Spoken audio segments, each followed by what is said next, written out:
Hello everyone. तो चलिए हम शुरू करते हैं इस स्ट्रेट लाइन एक्सरसाइज 10.1।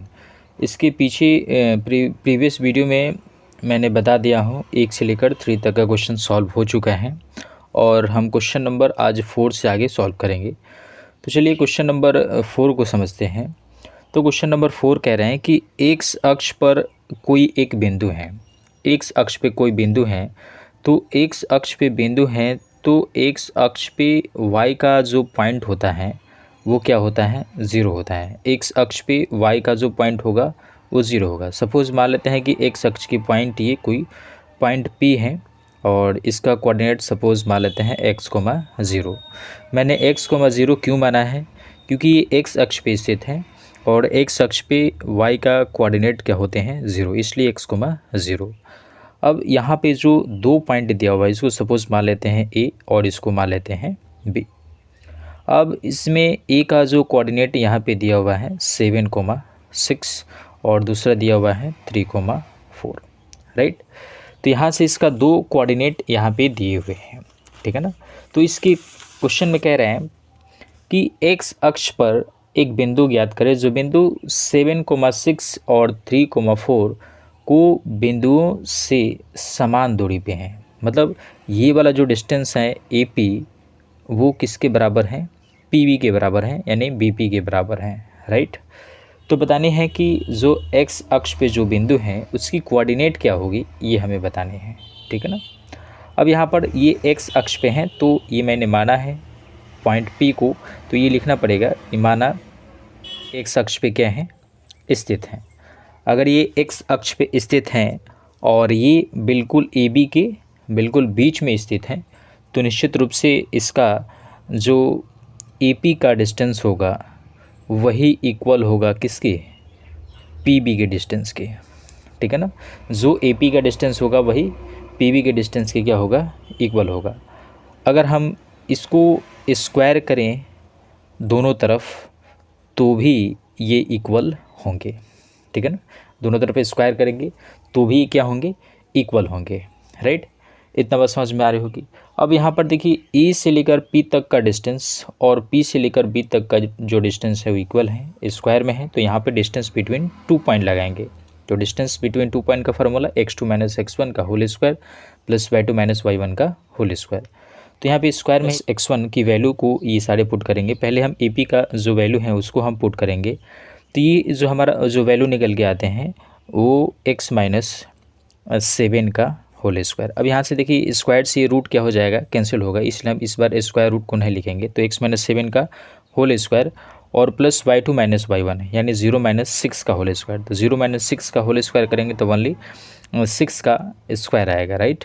अब यहाँ से इक्वल का साइन डालेंगे, अंडर रूट ये भी स्क्वायर से रूट क्या हो जाएगा, कैंसिल हो जाएगा, x2 - x1 यानी यहाँ पे पी का ये डिस्टेंस है तो पी वाला ही पॉइंट रखेंगे, x - 3 का होल स्क्वायर, x - 3 का होल स्क्वायर प्लस 4 - 0 का होल स्क्वायर। आप डायरेक्ट 4 का स्क्वायर भी लिख सकते थे। अब यहाँ पे इसको सॉल्व करेंगे तो ये e - b के होल स्क्वायर पे तोड़ेंगे इसको, तो ये आ जाएगा a square plus b square और प्लस ये हो जाएगा 36 a square plus b square. और यहाँ से ये -2 भी छूट रहा है तो यहाँ पे हम लिख देते हैं 2 और a की जगह पे x और b की जगह पे ये 7, 2ab, a square plus b square plus 2ab -2ab, क्योंकि माइनस में है a square plus b square minus 2ab और ये प्लस में ये जो 6 का स्क्वायर 36 मैंने लिख लिया। आप इधर उधर लिख सकते हो, उससे कोई फ़र्क नहीं पड़ता है। यहाँ से जब e - b के होल स्क्वायर पे तोड़ेंगे तो ये हो जाएगा a square plus b square that means ये 3 का स्क्वायर और 3 का स्क्वायर क्या होगा, 9 होगा। उसके बाद माइनस में 2ab लिख सकते हैं, बाद में लिख सकते हैं, उससे कोई फ़र्क नहीं पड़ेगा। तो ये माइनस जब 2ab लिखेंगे तो ये आपका 2 और a की जगह पे x और b की जगह पे कितना होगा 3, तो 2ab हो गया। और ये 4 - 0 का होल स्क्वायर यानी 4 का स्क्वायर। आई होप ये बात आपको समझ में आ रही होगी।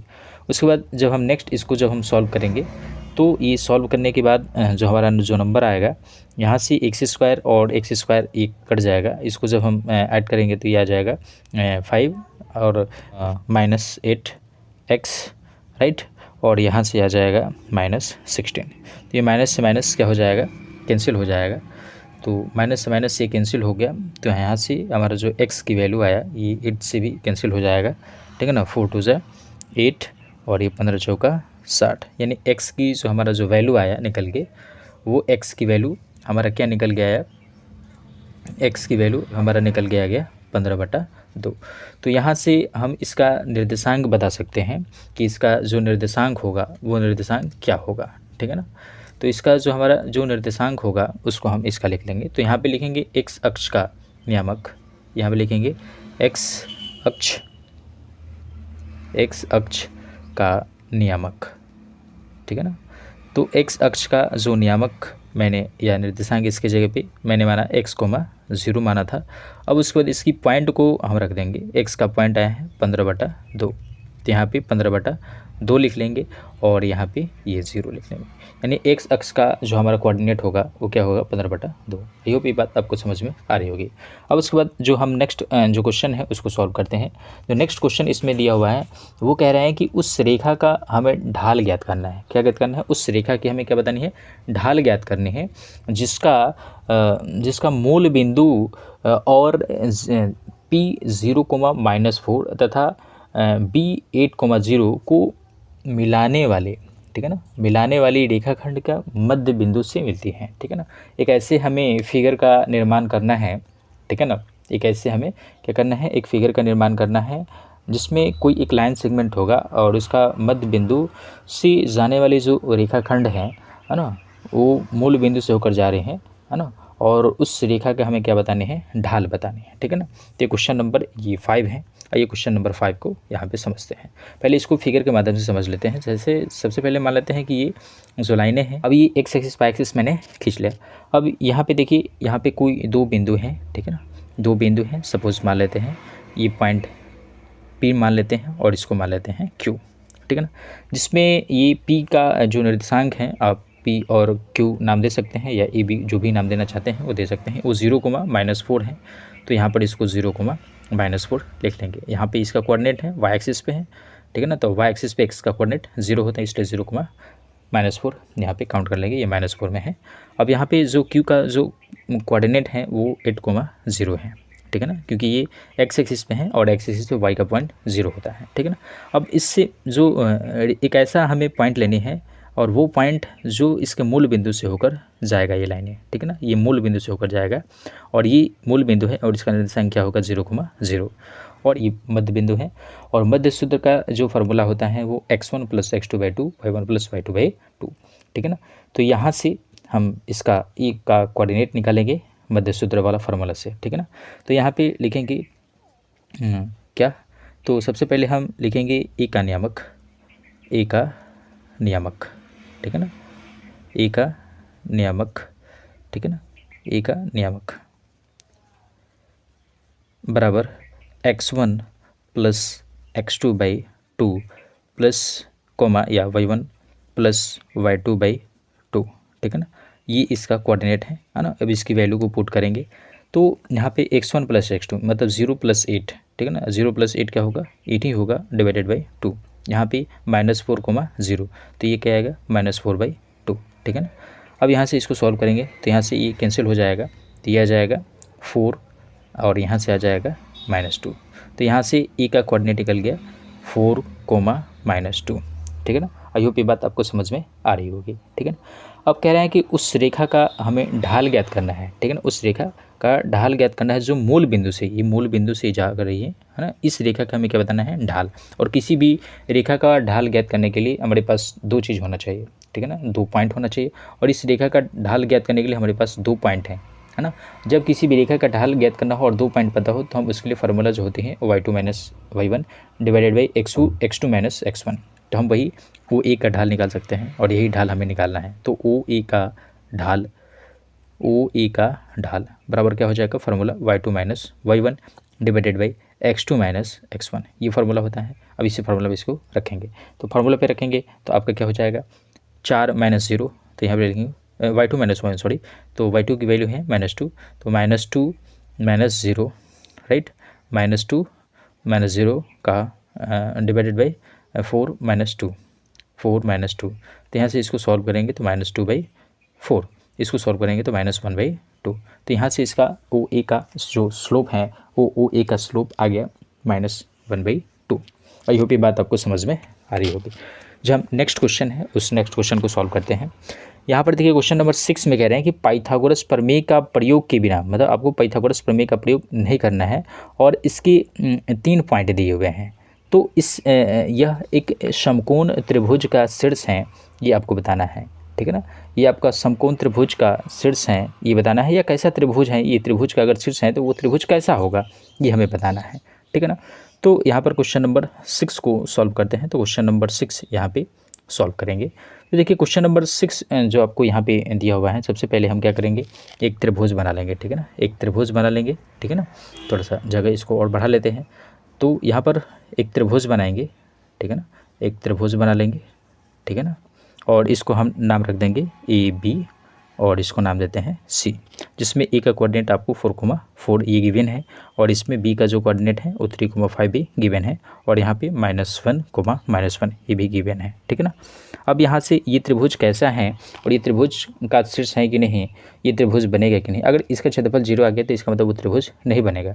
सबसे पहले हम क्या करेंगे, त्रिभुज का क्षेत्रफल निकाल लेंगे। तो त्रिभुज का क्षेत्रफल निकालने के लिए जो हमारे पास जो फार्मूला होता है वो आता है 1/2, पहले 1/2 आएगा। पुट करने के बाद यहाँ पर इसकी वैल्यू को रखेंगे तो 1/2, उसके बाद x1 x2 की वैल्यू रखेंगे, ये x1 x2 और x3, तो ये क्या हो जाएगा 4 3 -1। उसके बाद y1 y2 y3, y1 y2 और y3, यानी और ये माइनस और ये माइनस माइनस मिल गया क्या हो जाएगा प्लस, यहाँ से -4 क्योंकि ये माइनस में दिया हुआ है, ठीक है ना।